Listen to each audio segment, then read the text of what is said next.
स्वागत है आप सभी लोगों का हमारे YouTube चैनल स्टार जीएसएम में। हम लोग अपने इस चैनल के माध्यम से पॉलिटी विषय पे बातचीत कर रहे थे और पॉलिटी विषय में जो हमने आपको टॉपिक पढ़ाया था उसमें हमने फंडामेंटल राइट के बाद डीपीएसपी को पढ़ाया था और साथ ही साथ मैंने फंडामेंटल और डीपीएसपी के बीच जो विवाद चलता है इस मुद्दे पे हमने आपसे बातचीत किया था, ठीक इसके पहले वाली वीडियो पे।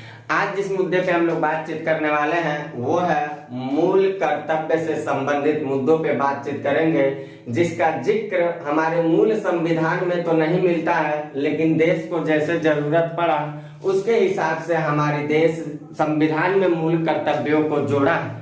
तो मूल कर्तव्य से संबंधित मुद्दों पे जो हम लोग बातचीत करेंगे, जिसका उल्लेख भारतीय संविधान के भाग 4 क और अनुच्छेद 51 क से ताल्लुकात रखता है, उस क्लास का संचालन करने से पहले हम आपसे ये कहना चाहेंगे कि अगर अभी तक आप हमारे YouTube चैनल को सब्सक्राइब नहीं किए हैं तो प्लीज अभी आप चैनल को सब्सक्राइब कर लीजिएगा, बेल आइकन को प्रेस करिएगा, वीडियो को लाइक करिएगा और ज्यादा से ज्यादा वीडियो को शेयर करते रहिएगा, ताकि आप लोगों के सहयोग से हमारी बढ़ती हुई मनोबल आप लोगों के भावी प्रतियोगी परीक्षाओं को ध्यान में रखते हुए प्रीवियस ईयर पेपर पैटर्न पर आधारित पूरी गुणवत्तापूर्ण कंटेंट निरंतर अपने YouTube चैनल के माध्यम से आप तक उपलब्ध करवाता रहूं। हम चलते सीधे अपने टॉपिक पे और हमारा जो टॉपिक है आज का वो है मूल कर्तव्य, यानी कि भारतीय संविधान के भाग 4 और अनुच्छेद 51 क से ताल्लुकात रखने वाली उन समस्त मुद्दों पे बातचीत करेंगे जो आपके प्रतियोगी परीक्षा से ताल्लुकात रखता है। अगर मूल कर्तव्यों को देखा जाए तो मैंने अभी आपको बताया कि जब हमारा संविधान बन रहा था तो हमारे संविधान और नीति नियंताओं ने मूल कर्तव्यों जैसी प्रेरणा को डीपीएसपी से ही ताल्लुकात रख के वो समझते थे। मूल कर्तव्य का कहीं जिक्र हमारे संविधान में नहीं किया गया था। आगे चल करके जब इमरजेंसी के समय हमारे देश में जब इमरजेंसी लगी थी, उस समय आपातकाल के दौरान 1975 के आसपास की घटना है। एक समिति का कांग्रेस पार्टी के एक नेता थे स्वर्ण सिंह, उन्हीं की अध्यक्षता में एक समिति का गठन किया गया था और स्वर्ण सिंह समिति की अध्यक्षता में जो समिति गठन किया गया था उसी समिति ने अपना जो रिपोर्ट जारी किया है उसी के आधार पे हम लोग मूल कर्तव्यों का जिक्र करते उल्लेख कर किए।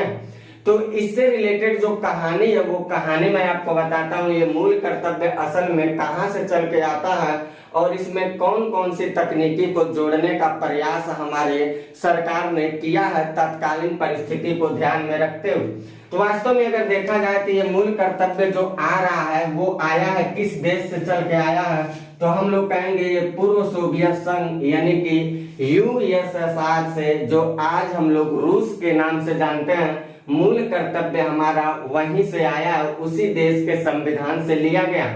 जो पूर्व सोवियत संघ के संविधान से हमारे मूल कर्तव्यों को लिया गया, इसके लिए हमारे देश में जो समिति का गठन किया गया था वो समिति था स्वर्ण सिंह, कांग्रेस पार्टी की एक नेता थे स्वर्ण सिंह, इन्हीं की अध्यक्षता में समिति का गठन किया गया था और इन्हीं के सिफारिश के आधार पर मूल कर्तव्यों को संविधान में हमारे देश की तत्कालीन जो प्रधानमंत्री थी इंदिरा गांधी सरकार, इन्होंने ही मूल कर्तव्यों को संविधान में समाहित किया। इंदिरा गांधी सरकार जो तत्कालीन प्रधानमंत्री के रूप में कार्यरत थी, इन्होंने संविधान में स्पेशल इसके लिए संशोधन करवाया था और वो संशोधन था 42वां संविधान संशोधन 1976 में। इसी 42वें संविधान संशोधन के माध्यम से मूल कर्तव्यों को संविधान में जोड़ा गया। जिस समय 42वां संविधान संशोधन हुआ उस समय 42वें संविधान संशोधन के दौरान हमारे संविधान में कुल 10 मूल कर्तव्यों का उल्लेख किया गया। यानी कि देखा जाए तो प्रारंभ में जो हमारे देश के हमारे संविधान में जो मूल कर्तव्यों को जोड़ा गया वो केवल और केवल 10 मूल कर्तव्यों को जोड़ा गया, लेकिन हमारे देश को जैसे जरूरत पड़ा तो एक और मूल कर्तव्य को हमारे संविधान में जोड़ दिया। यानी वर्तमान परिस्थिति में देखा जाए तो हमारे देश के संविधान में कुल 11 मूल कर्तव्यों का जिक्र किया गया। यानी वर्तमान परिस्थिति में देखा जाए तो कुल कितने मूल कर्तव्य हमारे यहाँ हैं संविधान में, तो कहेंगे कुल 11 मूल कर्तव्य हैं। 10 मूल कर्तव्य को तो 42वें संविधान संशोधन के द्वारा लाया गया, लेकिन 11वां नंबर का जो मूल कर्तव्य था उस 11वें मूल कर्तव्य को स्पेशल 86वां संविधान संशोधन 2002 में इसको लेकर के आया गया।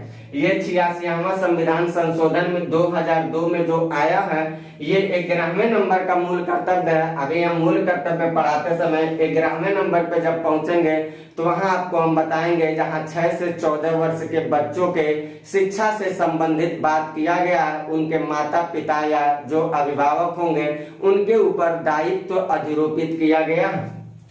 जो मूल कर्तव्यों को लेकर के आया गया, संविधान के किस भाग में संशोधन किया जा रहा है तो कहा जाएगा भाग 4 में किया गया, और 4 में एक नया खंड जोड़ा गया जो 4 के नाम से जाना जाता। और अगर बात करें अनुच्छेदों में तो 51 में संशोधन किया जा रहा है, यानी कि 51 में एक नया खंड जोड़ा गया 51 के रूप में आता है। यहाँ एक बात आपको ध्यान देना है, जो स्वर्ण सिंह समिति ने अपनी सिफारिश पेश किया था वो संविधान में केवल और केवल 8 ही मूल कर्तव्य की बात किए थे, 8 ही फंडामेंटल ड्यूटीज की वो बात किए थे, वो 10 की बात नहीं किए थे। अपनी सिफारिश में केवल 8 मूल कर्तव्य देश के संविधान में जोड़ा जाए ऐसा उन्होंने कहा था। लेकिन जब देश की सरकार तत्कालीन प्रधानमंत्री इंदिरा गांधी सरकार अपने 42वां संशोधन जब करवाई तो उन्होंने 2 मूल कर्तव्यों को स्पेशल बढ़ा करके रखा, यानी कि 8 का सिफारिश उनको मिला ही था और 2 इंदिरा गांधी सरकार ने अपने 42वें में रखा, यानी कि टोटल देखा जाए तो प्रारंभ में हमारे संविधान में 10 मूल कर्तव्यों को जोड़ा जा रहा है, जिसमें 8 की सिफारिश स्वर्ण सिंह समिति दिए थे और 2 अतिरिक्त 42वें संशोधन के माध्यम से रखा गया।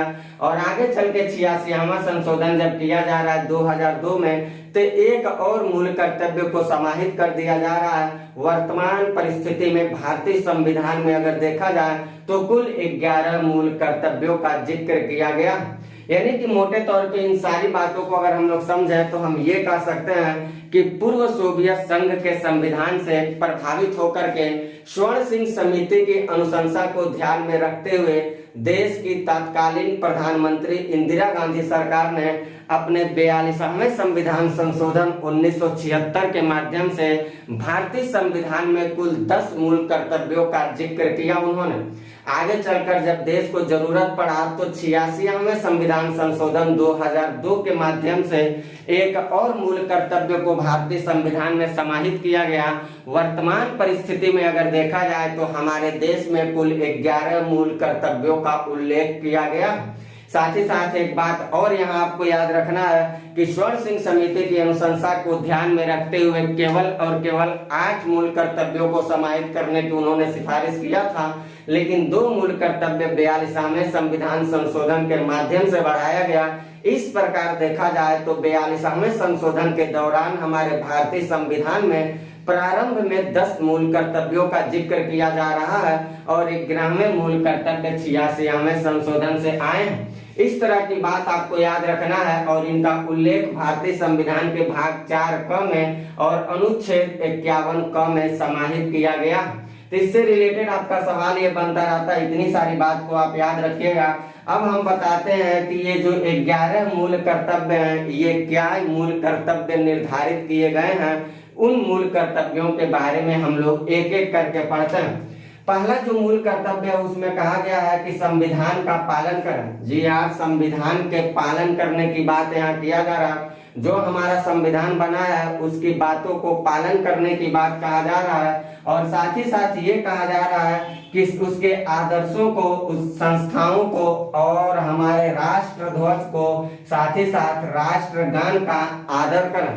भारत के हर नागरिकों के ऊपर ये मूल कर्तव्य एक तरह से दिया गया है कि भारत के जितने सारे नागरिक हैं उनके लिए ये कहा गया है कि वो संविधान का पालन करें, साथ ही साथ उसके आदर्शों को, संस्थाओं को और राष्ट्र ध्वज के साथ साथ राष्ट्रगान का आदर करें। एक बात यहाँ ये ध्यान देना है, गांधी जी ने कहा था कि जिस तरह से सिक्के के 2 पहलू होते हैं उसी तरह से कर्तव्य और अधिकार भी व्यक्ति के होने चाहिए। क्यों होने चाहिए? क्योंकि अगर हर व्यक्ति केवल और केवल अधिकार की मांग करेगा तो कर्तव्य नहीं करने वाला व्यक्ति केवल अधिकार की जब मांग करेगा तो शायद इस तरह की जो विडंबना होगी, इससे किसी राष्ट्र को संचालित आप नहीं कर सकते हैं। किसी व्यक्ति का कर्तव्य ही किसी दूसरे व्यक्ति का अधिकार बन जाता है, या किसी व्यक्ति का अधिकार ही किसी दूसरे व्यक्ति का कर्तव्य बन जाता है। हमारा कर्तव्य है कि हम अपने माता पिता का सेवा करें, लेकिन वही जो मैं अपना कर्तव्य कर रहा हूँ कि माता पिता का सेवा करना मेरा कर्तव्य है, वही हमारे माता पिता का अधिकार बन जाता है।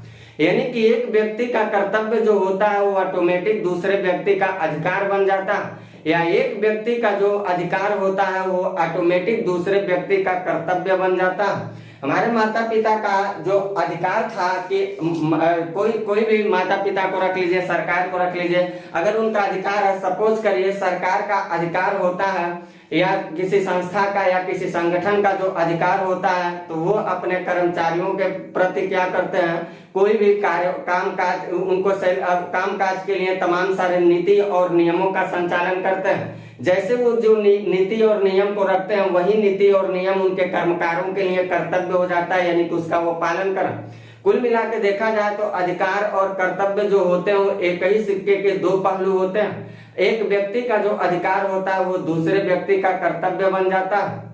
हमारा अगर कर्तव्य है कि हम अपने जिस अगर ओहदे पे आज हैं, अगर इस हिसाब से देखा जाए मैं एक अध्यापक के रूप में हूँ, तो मेरा अगर ये कर्तव्य बनता है कि मैं बच्चों को शिक्षा दूं, सही ढंग से दूं, प्रीवियस ईयर पेपर पैटर्न पे आधारित दूं, अगर ये मेरा कर्तव्य है तो वही उन बच्चों का अधिकार ये बन जाता है कि जो शिक्षक हैं उनका आदर करें और सम्मान करें। यानी एक व्यक्ति का जो कर्तव्य होता है उसी से दूसरे व्यक्ति के अधिकार का जन्म हो जाता है, यानी एक व्यक्ति का जो अधिकार होता है वो दूसरे के कर्तव्य का जन्म हो जाता है। यानी कुल मिला के महात्मा गांधी के द्वारा कही गई जो बातें थी, अधिकार और कर्तव्य एक ही सिक्के के दो पहलू हैं। ये स्पेशल सवाल भी पूछा जा चुका है, किसने कहा था कि अधिकार और कर्तव्य एक ही सिक्के के दो पहलू, ये बात आपको याद रखना। तो ये हमारा कर्तव्य, अगर संविधान ने मुझको ये अधिकार देता है कि मुझे बोलने की आजादी है, संविधान ने मुझे अधिकार दिया मुझे स्वतंत्र होने की आजादी है, संविधान ने मुझे अधिकार दिया है मैं समानता के सिद्धांत का पालन करूंगा, संविधान ने मुझे अधिकार दिया है धार्मिक रूप से मैं स्वतंत्र हूँ, संविधान ने मुझे अधिकार अगर दिया है कि मेरा कोई शोषण नहीं कर सकता है, संविधान ने मुझे अधिकार दिया है कि अगर हमारे गरिमा पे हमारी डिग्निटी पे कोई वार करता है तो मैं सुप्रीम कोर्ट से इंसाफ मांग सकता हूँ। तो अगर संविधान ने मुझे इतना अधिकार दिया है तो मेरा कर्तव्य भी बनता है कि उस संविधान का पालन करें, उसके आदर्शों, संस्थाओं और राष्ट्रध्वज राष्ट्रगान का आदर करें, ये मेरा कर्तव्य भी बनता। ऐसा नहीं है कि केवल और केवल हम अधिकार ही लेते रहेंगे और कर्तव्य की बात ही नहीं। अगर हम अधिकार लेते हैं तो जाहिर सी बात है वहां हमारा कर्तव्य हो जाएगा। अगर हम कर्तव्य अपना नहीं करेंगे तो अधिकार की हम आशा ही नहीं कर सकते। पूरा का पूरा फंडामेंटल ड्यूटीज जो है इसी से ताल्लुकात रखता। दूसरा हमारा मूल कर्तव्य ये कहा गया है कि स्वतंत्रता के लिए हमारे राष्ट्रीय आंदोलन को प्रेरित करने वाले उच्च आदर्शों को हृदय में सजाए रखें और उनका पालन करें। जब देश उपनिवेशवाद से गुजर रहा था, भारत जब गुलामी की जंजीर में चल रहा था, तो इस गुलामी की जंजीर से निकाल करके एक स्वतंत्र मानव की तरह जीवन को दिलाने वाले जो व्यक्ति थे, जिन्होंने लहू लुहान हुआ, उन लोगों ने अगर ये समझा कि देश को हमें इन बंधन से हमें मुक्त करना है, तो उनके वजह से अगर हम बंधन से मुक्त हुए तो मेरा एक कर्तव्य होता है कि उनका आदर करें, उनका सम्मान करें। तीसरी बात यहाँ लिखा गया है कि भारत की प्रभुता, एकता और अखंडता की रक्षा करें और उसको अछूड़ रखें। अछूड़ का मतलब होता है कि क्षय ना होने दें, उसको क्षय ना होने दें। भारत की जो प्रभुता है, यानी कि हम देश की जो प्रभुता है, जो शान है, हमारे देश की एकता और अखंडता जो है, जो समानता और समरसता दिखाई देता है, इसको खंडित ना होने दें और साथ ही साथ इसको क्षय भी ना होने दें। ये देश के नागरिकों के ऊपर कर्तव्य अधिरोपित किया गया कि वो ऐसी किसी तरह की हरकत ना करें जिससे हमारे देश की डिग्निटी पे, हमारे राष्ट्र की एकता और अखंडता पे कोई प्रभाव पड़े, कोई कटाक्ष पड़े। क्योंकि अगर भारत के भौगोलिक सीमा के अंदर कोई भी नागरिक अगर गरिमामय जीवन को जी रहा है तो उसकी विरासत नहीं है, बल्कि ये कहेंगे कि हमारे राष्ट्र की देन है, हमारे देश की वो ताकत है जिसके वजह से हमारे संविधान और हमारा देश उसको पूरा गरिमामय जीवन जीने का अधिकार देता है। अगर हमारे देश और हमारे संविधान ने उसको इतना अधिकार दे दिया कि वो पूरा गरिमामय जिंदगी को जी ले, तो उस व्यक्ति का भी कर्तव्य बनता है कि हमारे देश और हमारे संविधान की बातों का पालन करें और पूरी गरिमापूर्ण पालन करें, किसी भी तरह की कटाक्ष न उठाए। चौथी जो बात यहाँ लिखा गया वो लिखा गया है कि देश की रक्षा करें, आह्वान किए जाने पर राष्ट्र की सेवा करें। जो भारत की धरती आपको भौगोलिक सीमा के अंदर जीने की, खाने की, घूमने की हर तरह की आजादी दिया है, अगर उस राष्ट्र के ऊपर किसी तरह की विपत्ति आ गई तो आपका कर्तव्य बनता है कि राष्ट्र के ऊपर आए हुए समस्याओं के निपटारा करने के लिए बिना किसी संकोच के आपको राष्ट्र की सेवा के लिए तत्परता पूर्वक अपने आप को न्यौछावर कर देना चाहिए। यानी कि हमारा संविधान ये कह रहा है कि अगर आपको राष्ट्र हमारा रक्षा दे रहा है तो राष्ट्र के ऊपर कोई समस्या आ गया, सपोज करिए युद्ध जैसी स्थिति अगर आ गई, तो वहां ये नहीं आपको देखना है कि युद्ध में तो केवल भारत की सेना ही जाएंगे। ऐसी कोई बात नहीं है कि केवल हमारे सेना के जो जवान होंगे वही देश पे और सरहदों पे लड़ने के लिए तैयार है। अगर ऐसा नौबत आ गया कि देश ज्यादा विपत्ति का सामना करने लगा, तो भारत के प्रत्येक नागरिक के ऊपर यह कर्तव्य अधिरोपित किया गया कि उनका कर्तव्य बनता है कि वो भी हमारे देश के लिए हर तरह से तत्पर हो जाएं और अपने आप को न्यौछावर कर दें। और ये होना भी चाहिए, क्योंकि राष्ट्र के अंदर अगर आप हैं पूरी शानो शौकत से जिंदगी जी रहे हैं, तो हमारे राष्ट्र के ऊपर अगर समस्या आया तो आपका कर्तव्य बनता है कि उस राष्ट्र को, जो राष्ट्र समस्याओं से गुजर रहा है, उस राष्ट्र की समस्याओं में अपना हाथ बटाएं। पांचवा जो यहाँ पे लिखा गया है वो लिखा गया है कि भारत के सभी लोगों में समरसता और भ्रातृत्व की भावना का निर्माण करें। साथ ही साथ ये भी लिखा गया है ऐसी प्रथाओं का त्याग करें जो स्त्रियों के सम्मान के विरुद्ध हो। यानी कि भारत के सभी लोगों को कहा गया है कि समरसता और भ्रातृत्व की भावना का निर्माण करें, यानी आपस में मिलजुल के रहें, भाईचारा के रूप में रहें, इस तरह की बात कह रहा। और साथ ही साथ ये भी कह रहा है कि समाज में जो कुप्रथाएं चल रही हैं उन कुप्रथाओं का त्याग करें। बहुत ज्यादा आडंबर, अंधविश्वास और ढकोसलाबाजी जिंदगी को लेकर के व्यक्ति किसी दूसरे व्यक्ति को मानव समझता ही नहीं है। एक मानव दूसरे मानव से ऐसे व्यवहार करता है जाति, धर्म, आडंबर और अंधविश्वास को लेकर के, जैसे लगता है कि वो अपने आप को मानव है और उसके सामने खड़ा इंसान दानव है। इस तरह का वो सलूट करता। हमारा संविधान कहता है कि इस तरह की जो प्रथाएं हैं उनका अंत किया जाए, समरसता और भ्रातृत्व की भावना का विकास किया जाए। और ये होना भी चाहिए, क्योंकि अगर आप भ्रातृत्व की भावना, अगर भाईचारे की भावना से चलेंगे तो हमारे देश में किसी तरह की सांप्रदायिक और अराजक तत्व तो नहीं दिखाई देंगे और हमारा राष्ट्र अपने आप को हमेशा सर्वोच्च शिखर पे पहुंचने के लिए पूरी तरह से हर संभव कोशिश करेगा। अगर कोई व्यक्ति समाज में किसी भी तरह की ऐसी प्रथाओं को लेकर के बार बार आंदोलन, अहिंसा और अत्याचार भरी कामें करते रहें, सांप्रदायिक दंगों का विकास करते रहें, तो हमारा देश इन दंगों को सुलझाने में अगर लग जाएगा तो आप कल्पना करिए कि वैश्विक धरातल पे हमारा देश सर्वोच्च शिखर पे कैसे पहुंच सकता है, विश्व गुरु का सपना आप कैसे देख सकते हैं। इसीलिए यहाँ ये कहा गया है कि भारत के सभी लोगों में समरसता और भ्रातृत्व की भावना का निर्माण करिए। साथ ही साथ ये भी कहा जा रहा है कि उन प्रथाओं को त्याग कर दीजिए जो प्रथाएं स्त्रियों के सम्मान के विरुद्ध हो। महिलाओं को अगर आप देखेंगे, लेटर वैदिक कल्चर जब हम लोग पढ़ रहे थे, उत्तर वैदिक काल, तो हमने बताया था महिलाओं को द्वीप शब्द से प्रयोग किया गया था, जुआ और मदिरा की तरह। यानी कि जिस तरह से जुआ और मदिरा इस्तेमाल करने वाली चीज है, ऐसे महिलाओं को भी इस्तेमाल करने के लिए प्रकृति ने बना। इतनी घिनौने हरकतों के साथ हमारा इतिहास गवाही के रूप में आता।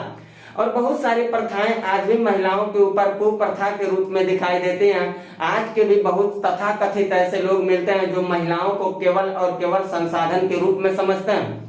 शायद उनके अंदर ये भावना का विकास नहीं हो पाता है कि जिस तरह से वो मानव है, शायद वो भी एक मानव की इस श्रेणी में आते हैं। और एक पुरुष से ज्यादा कहीं महिला के ऊपर ज्यादा हर तरह से अगर देखा जाए तो महिलाओं के ऊपर हर तरह की बातें जो होती है परिस्थितियों से गुजरने के लिए पुरुषों से कहीं ज्यादा होते हैं। क्योंकि एक माँ ही होती है जो अपने औलाद को 9 माह तक अपनी माइक्रोकांड्रिया जीन देने के बाद जो अपना पालन पोषण अपने गर्भ में उस औलाद का करते हैं, अपना रक्त देते हैं, अपना पोषक तत्व उसको देते हैं और इसके बाद उस बच्चे को जन्म देने के बाद उसको पोषाहार स्तर को भी वही कुछ दिन तक उपलब्ध करवाते हैं। यानी कि महिलाओं का जो स्थान है शायद पुरुषों से कहीं ज्यादा देखा जाए तो एक तरह से दिखाई देता।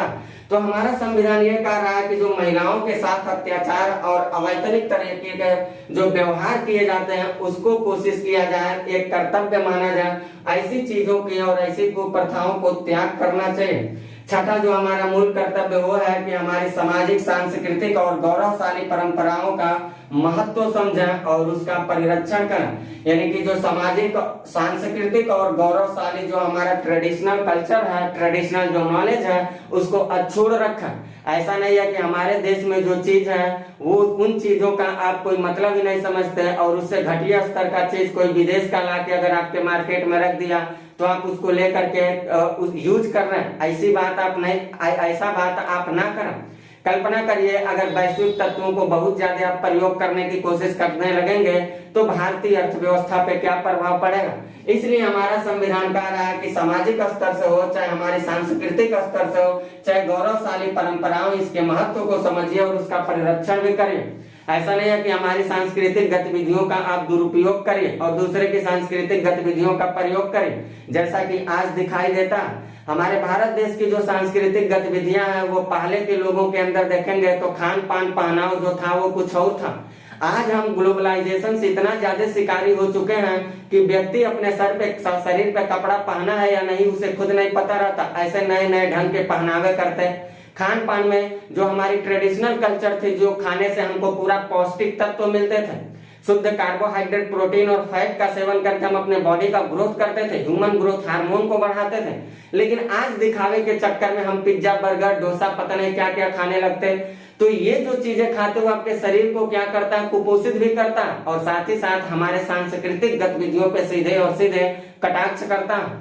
इस तरह की चीजों में यानी कि दिखावे के चक्कर में व्यक्ति भिखारी हो जाता है, उसको खुद पता नहीं चलता। ऐसी चीजों का आप त्याग करिए तो शायद हमारे संविधान की कही गई बातों के करीब रहेंगे। सातवां जो यहाँ कहा जा रहा है, प्राकृतिक पर्यावरण को, जिसके अंतर्गत वन हुआ, झील हुआ, नदी हुआ या वन्य जीव हुए, इन लोगों की रक्षा करिए और उसका संवर्धन करें तथा प्राणी मात्र के प्रति दया भाव रखें। यानी जो हमारा पर्यावरण है, पर्यावरण के प्रति हमारी सरकार भी लड़ाई करते रहती है। वैश्विक धरातल पे आप देखेंगे चाहे ओजोन डिप्लेशन हो, ग्लोबल वार्मिंग हो, ऐसी समस्याएं चलती रहती है जिसकी वजह से पूरी धरती के अस्तित्व को समाप्त हो, पूरी धरती का जो अस्तित्व वो समाप्त हो सकता है। आज के जो लोग हैं जानवरों को ऐसे काट देते हैं जैसे लगता है कि जानवरों के पास किसी तरह के, जानवरों के पास भले अधिकार आपके दिखने के हिसाब से नहीं है लेकिन वो भी किसी माँ का ही औलाद है। तो जानवरों के साथ ऐसा सलूक करते हैं। वनों की कटाई तो ऐसे करेंगे जैसे लगेगा वन उनके पिताजी लगा के छोड़े थे, इस तरह की कुछ व्यवहार करते हैं। वनों को कल्पना करिए आप बहुत ज्यादा कटाई कर देंगे तो ग्लोबल वार्मिंग कितनी तेजी से बढ़ेगी। वनों की कटाई कर देंगे तो ऑक्सीजन कहां से आएगा। जो दिखावे की जिंदगी लोग जिया करते हैं, वो दिखावे की जिंदगी में किसी भी तरह की उनको राहत नहीं मिल सकती है। राहत तो तभी मिलेगी जो हमारे सांस्कृतिक गतिविधियों का वो पालन करें, प्राकृतिक तत्वों का प्रयोग करें, तभी शायद वो अच्छे से अपने जीवन का गुजर बसर कर सकते हैं। इसीलिए देखिए मानव का जो ह्यूमन ग्रोथ हार्मोन है वो भी बहुत ज्यादा कम हो चुका। मानव का जो ग्रोथ रेट है वो भी बहुत गिर चुका। पहले के लोग जो होते थे वो शुद्ध पर्यावरण में जीवन अपना व्यतीत करते थे। पौष्टिक तत्व जो खाते थे वो शुद्ध रूप से फसल उगा करके उसका कटाई बुआई करके पूरे नियम से अपने पोषाहार के रूप में प्रयोग करते थे। आज दिखावे के चक्कर में व्यक्ति शाम को पता चले वो क्या करे, शाम को भोजन करे ना करे लेकिन पिज्जा बर्गर जरूर खाएगा। इसका सीधा सीधा प्रभाव उसके शरीर पे पड़ता है। उसके शरीर की जो, उसके जीवन की जो अस्तित्व है वो प्रकृति के हाथों में है या नहीं है ये तो बात की बात है, लेकिन उसके पोषाहार में तो पूरी तरह से निर्धारित हो जाते हैं। अगर वो 60 साल जिंदगी उसको कुदरत ने नसीब किया होगा 60 साल जीने के लिए, तो शायद वो 40 से 45 साल के अंदर ही अटक जाएगा, क्योंकि वो अपने जिंदगी में दिखावे के चक्कर में इतना ज्यादा दिखावा कर दिया कि उसको पता ही नहीं था कि हम अपनी जिंदगी के साथ ही खिलवाड़ कर रहे हैं। इसीलिए समाज में कल्पना, आपको ये सोचना चाहिए अगर बहुत ज्यादा जरूरत से ज्यादा आपके पास हो गया, बहुत ज्यादा दौलत हो गया, तो तो बहुते समाज में ऐसे गरीब दुखियारे घूमते रहते हैं, उनकी रक्षा करिए। उनकी रक्षा करेंगे तो शायद आपको मोक्ष की प्राप्ति हो सकती है। मोक्ष की प्राप्ति लेने के लिए मंदिर में घंटी बजाने से नहीं मिलता। भगवान के दरबार में जाके आप दिन भर घंटी बजाते रहिए तो आपको मोक्ष नहीं मिलेगा। मोक्ष की प्राप्ति के लिए आपको धर्म के नियमों का पालन करना पड़ेगा। और धर्म का मतलब ये होता है धारण करना, यानी कर्म से जुड़ा गया। अगर आप काम अच्छा करें, उपभोग सही से करें और जितना काम करें उतना ही पैसा लें, तो शायद आपको मोक्ष की प्राप्ति हो सकती है।